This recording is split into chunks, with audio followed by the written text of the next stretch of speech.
Hey guys, Dave Witt here. I want to welcome you to the first inaugural podcast of the podcast that I haven't even thought of a name for yet.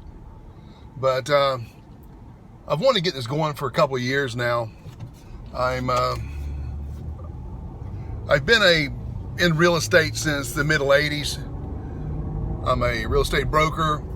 I'm a licensed real estate teacher for the state. Landlord, flipper, rehabber, wholesaler. I've done it all. And I had a lot of people ask me, why don't you have a podcast? And it's because I've tried. And every time I sit down in front of the computer to do something, try to write a podcast, it just goes blank. It's like, I'm never going to figure this out. And finally, somebody turned me on to a guy that did marketing in your car. And they said, why don't you just follow yourself around with a camera, what you're doing every day, and let people know how to do real estate. So this is it. This is the beginning.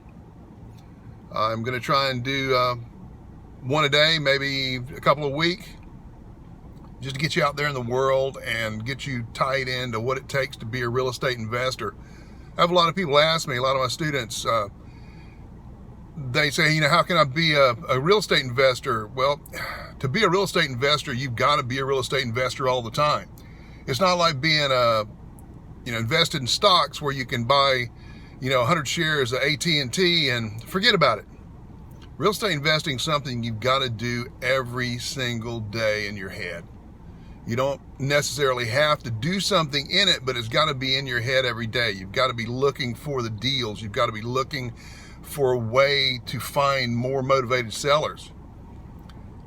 And you'll be a great real estate investor because eventually, if you keep thinking about it, because you'll start looking at the deals, you'll start going and looking at houses, you'll eventually find those great deals, and you'll start actually looking for motivated sellers.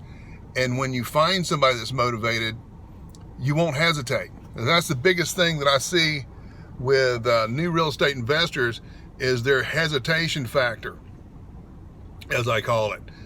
They look at something and they'll go take a look at the house and they won't make an offer because they've got to think about it.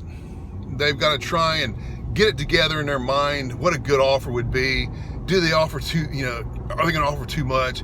Are they going to get rejected? Well, tell you what, you'll never know whether it's going to get rejected or not unless you ask. I think John Schaub's the one that said, if you're not, either him or Pete Fortunato said, if you're not embarrassed by your first offer, you offer too much. But this is just something I'm going to try and get going on. I'm tired of putting it off. So I'll try and come up with a catchy name so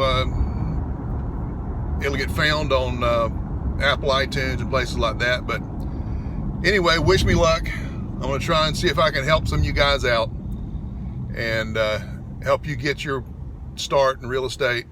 And if you're already in real estate, maybe we'll find something together that'll help us both.